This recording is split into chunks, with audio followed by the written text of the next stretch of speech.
Hi there. Before we dive into techniques today, I want to talk about something that's often underneath the surface: discomfort. Challenging skills can feel awkward, even scary, and that's totally normal. Why? Because these are the skills that require us to speak to what's not working, to name contradictions, to give honest feedback, and to say things that risk pushing someone away if we're not careful. But here's the thing: if we don't challenge our clients when it's needed, we might actually be enabling avoidance or reinforcing patterns that are keeping them stuck. So, learning to challenge skillfully is essential to becoming an effective counselor. So, let's pause for a second and get personal. Think back. What messages did you grow up with about confrontation? Were you taught to avoid conflict, to stay polite, to always smooth things over? Or maybe the opposite. Maybe confrontation in your home was loud, explosive. Maybe it's something that you now associate with harm. These early experiences shape how you show up when somebody says something that feels off. Do you freeze, change the subject, or do you try to fix it quickly? Just notice what comes up for you. That awareness is going to be useful as we move forward. So here's what we're doing today. You're going to walk away from this session with the ability to name, understand, and practice two core challenging skills: feedback and confrontation. You'll learn when to use them, how to use them, and how to do it in a way that supports your client's growth without rupturing the relationship. Because challenge without support, that can cause harm. But challenge with warmth, timing, and attunement, that's where magic happens. Are you ready? Let's go. All right, so let's break down the foundations of challenging skills. These come straight from chapter 8 of Jung's Learning the Art of Helping, which offers a really approachable way to think about this part of our work. Challenging skills help clients see something that they haven't yet acknowledged, something that's getting in their way. These skills are not about confrontation for the sake of confrontation. They're designed to help clients face blind spots, contradictions, or parts of themselves that they may be avoiding. When used well, they can help move the work from just gaining insight to actually changing behavior. Here's the key: challenge is not something that you do early, often, or carelessly. It's something you use intentionally and only when the relationship is solid enough to handle it. If trust isn't there yet, challenging will feel like judgment or criticism. But if you've built that foundation, clients can receive it as an invitation to grow. I like to think of it like a bridge. If support is on one side of a bridge, challenge is on the other. You can't get clients across if you're missing one side. So the two main challenging skills that Jung teaches is giving feedback and confrontation. When we're giving feedback, this is when we offer honest, supportive reaction to something the client has said or done. Think of it like holding up a mirror, but gently. Feedback should be grounded in observation, not judgment. Focus on the present moment, what you're noticing right now, and be framed with care. Always ask permission first. For example, would it be okay if I shared something that I'm noticing? Feedback can sound like, hey, you've mentioned that 3 times now. I wonder if it's something important that we haven't unpacked yet. Or it might sound like, as you say that, I'm noticing that you're smiling, but your tone sounds really sad. It's subtle, but it helps the clients tune into what they might be missing. Now, confrontation is about pointing out a discrepancy. That could be a mismatch between what somebody says and what they do, or between their stated values and their choices. It's best used after trust has been established and when you've noticed a pattern, not just a one-time slip. You're not attacking the client, you're naming a tension that already exists in their life. You might say, on one hand, you say that your relationship matters a lot to you. On the other, you haven't returned their call in 3 weeks. Or you might say, you're describing yourself as weak, but you've survived so much. That sounds like a strength to me. Good confrontation doesn't tell a client what to do. It asks them to hold two truths at once and see what they want to do with it. So when we're looking for discrepancies, here's some contradictions that we're listening for. We're looking at words versus actions. So you say you want to stop drinking, but you're still going to the bar every weekend. There's also verbal versus nonverbal. You say that you're fine, but your hands are shaking. Beliefs versus experience would be, you believe you can't trust anybody, but you've trusted me with a lot today. And values versus behavior. You talk about how important family is, but you haven't called your sister back. Being able to spot these discrepancies is the first step. The second is knowing when and how to bring them up. So Jung gives us a few tools to support challenge without rupturing the relationship. So let's look at 4 of them, starting with relationship immediacy. This means naming what's happening right now between you and the client. So for example, it feels like there's some distance between us today. Are you noticing that too? It can clear the air or invite honesty when something feels off in the room. There's self-confrontation, and sometimes we guide the client to confront themselves. So you might ask, what do you make of that contradiction? Or, you've used the word should 5 times. Is that your voice or someone else's? It puts the power back in their hands to connect the dots. There's also challenging irrational beliefs, and this overlaps a bit with CBT. So if a client says, I'm a failure because I didn't get that job, you might gently challenge, is not getting the job the same as being a failure as a person? We're not arguing with them. We're helping them loosen the grip of a belief that isn't serving them. And then we can also use humor as a challenge. If the relationship can hold it, humor can soften a challenge like, you say you're doing totally fine. Do you want to try saying that again with a straight face? This can break tension and invite self awareness, but only use it if you really know your client and their comfort level. One of my favorite ways to use humor is to act as like the third person narrator in a story. So if a client says, I'm having a really good time today, but I'm noticing that their words and their actions aren't really lining up, or, there's something sort of off about their body language, they're going to say, oh, I'm having a really great time today. And then I would say, she says as she's fighting back tears. It can bring a little bit of humor into the room with some awareness of what they're saying versus what I'm noticing isn't quite matching up. So I want to move us on to something a little bit more advanced. This is not in your Young textbook. This is from another one um, that I found really helpful. So if you are blowing through your Young textbook and maybe you need to level up or try some extra challenging skills, there's another text that I'm linking in this lecture today. But looking at the nonlinear thinking and challenging skills, these skills take a lot of practice and they take a certain amount of nerve too. But when used with empathy and skill, they can help clients make real lasting changes. So we're going to move beyond the foundational skills into some more advanced territory, the kind of stuff that doesn't always show up in textbooks, but really defines good clinical work. So I'm pulling all of this from The Principles of Counseling and Psychotherapy by Mozdzierz, Peluso, and Lisiecki. And I don't know why I just said all of that with an accent. I think because it sounds like it's supposed to be. But this is where things start to move beyond the technique itself and into the thinking process of master therapists. So, what makes an advanced challenge different from a beginner's challenge isn't just what you say, it's how you think, how you notice, and how you respond in real time. So, let's talk about nonlinear thinking. A lot of beginner clinicians rely on scripts, and that's okay. It's part of learning. But more seasoned clinicians start to notice patterns, symbols, and deeper meanings that aren't always explicit. They don't follow a formula, they respond to what's unfolding in the moment. So, an example would be instead of saying, you need to stop obsessing over your ex, a nonlinear challenge might sound like, what do you think it means that you keep coming back to that story? Or what does that relationship still represent for you? See the difference? One tells and the other invites. Nonlinear challenges aim to spark curiosity and insight, compliance. And Mozdzierz encourages us to listen for more than just words. He asks us to pay attention to three things: presence. What's showing up a lot? Is there a topic that a client keeps circling back to, a word or a phrase that they use repeatedly? Sometimes what's overexpressed can tell us what they're avoiding underneath. And then there's absence. What's not being said?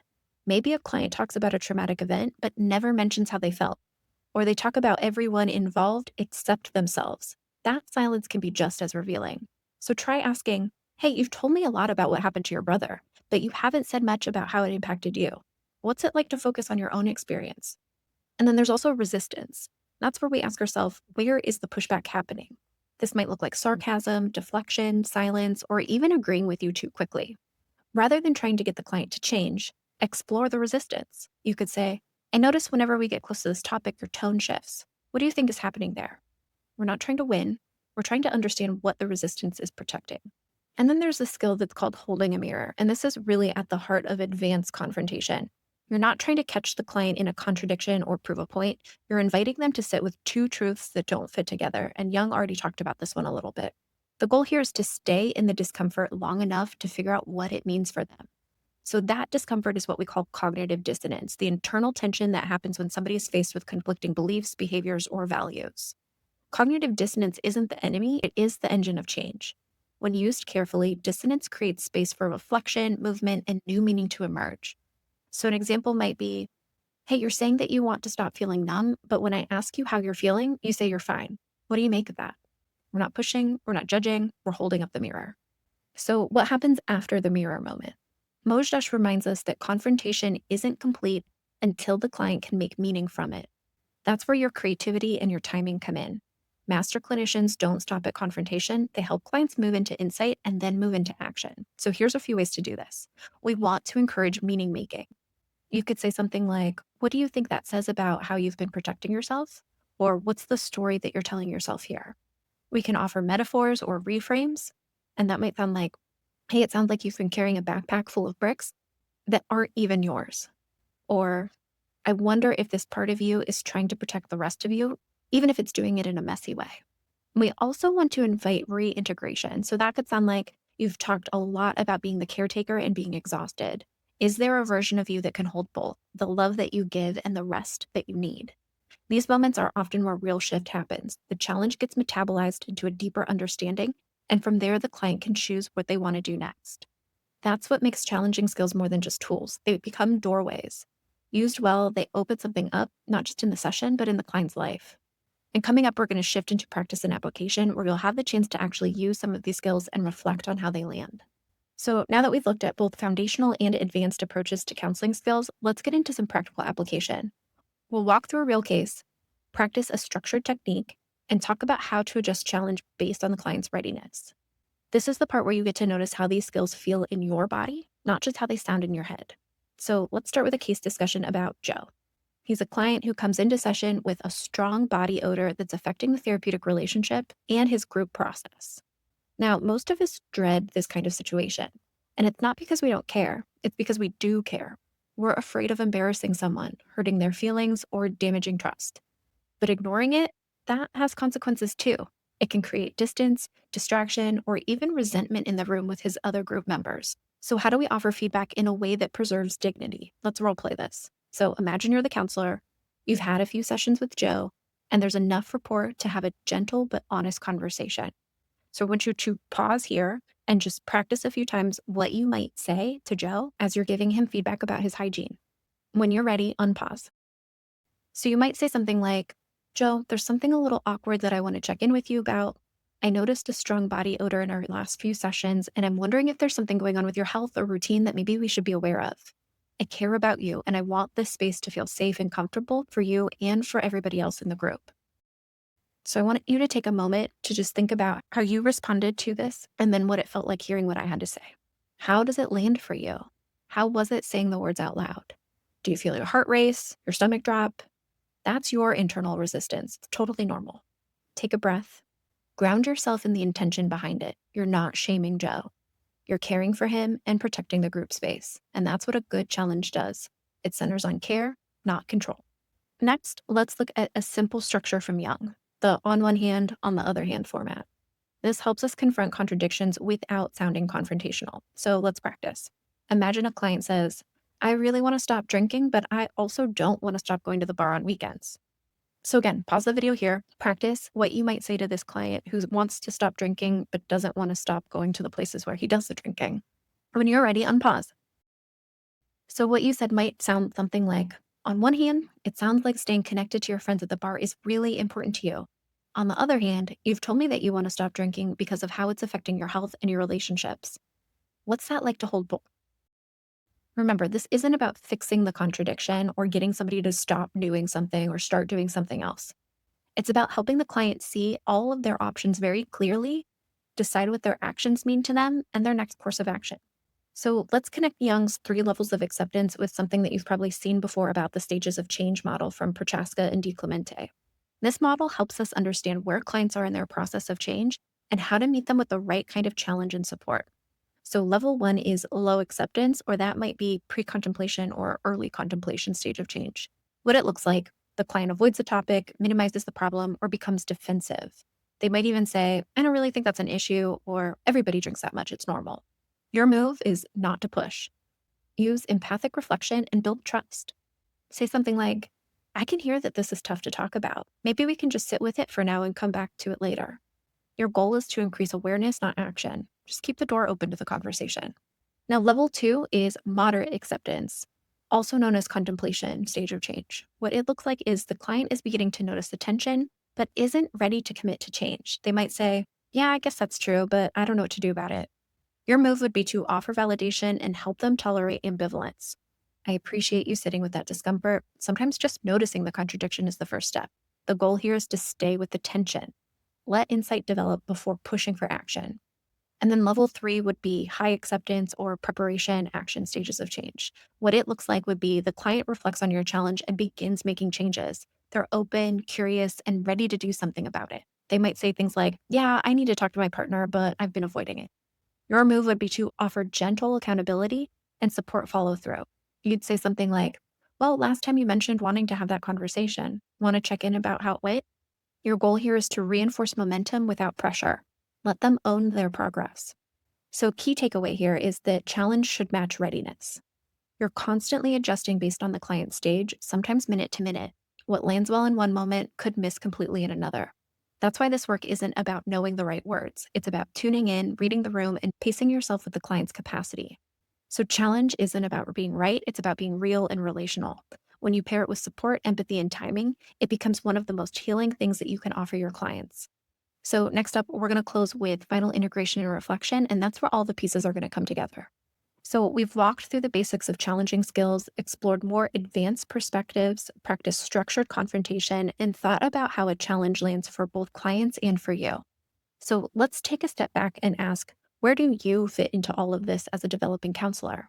Let's look at the support and challenge matrix that I put on the slide here. It's a simple but powerful way to understand your stance as a helper. So there's a grid here with two axes. One is for support and it goes low to high, and the other is challenge, low to high. Here's how it breaks down. When you have high support and low challenge, you're the comforting listener. Clients feel safe, but they might not grow very much. When you have low support and high challenge, you risk being seen as cold or critical. Clients feel pushed without being held. Low support and low challenge, that's when the relationship just feels flat. Nothing happens. You're not really doing anything. Then the high support, high challenge, that's the sweet spot that we're aiming for. That's the growth zone. In that space, clients feel seen and invited to stretch. So just take a moment to reflect. Where do you naturally land as a helper? Do you lean more into support or do you find it easier to challenge? There's no wrong answer here, but knowing your tendency helps you notice when you might need to stretch. And let's flip the lens a little bit. What kind of challenge would help you grow right now? Maybe it's being more direct. Maybe it's holding silence instead of filling it. Maybe it's trusting that you don't have to rescue somebody from their discomfort. And what comes up when you imagine doing that? Discomfort, guilt, excitement, fear? This is where you have to pause and reflect that challenge is relational. It's not about calling somebody out. It's about walking with them through a contradiction and trusting that they can come out the other side with more insight, more agency, and more truth. So if a challenge stirs something up in you, good. That means that you're alive in the process. Keep exploring that edge. So let's end with this. Challenge isn't about being right, it's about being real. It isn't about fixing people, it's about inviting them to look more honestly at who they are and who they want to be. We've got trust and we've got challenge. Use both well, and you'll help something meaningful grow. Thanks for showing up today, not just to learn a skill, but to reflect on how you show up in the room. You're building a foundation that's going to serve you and your clients for a really long time.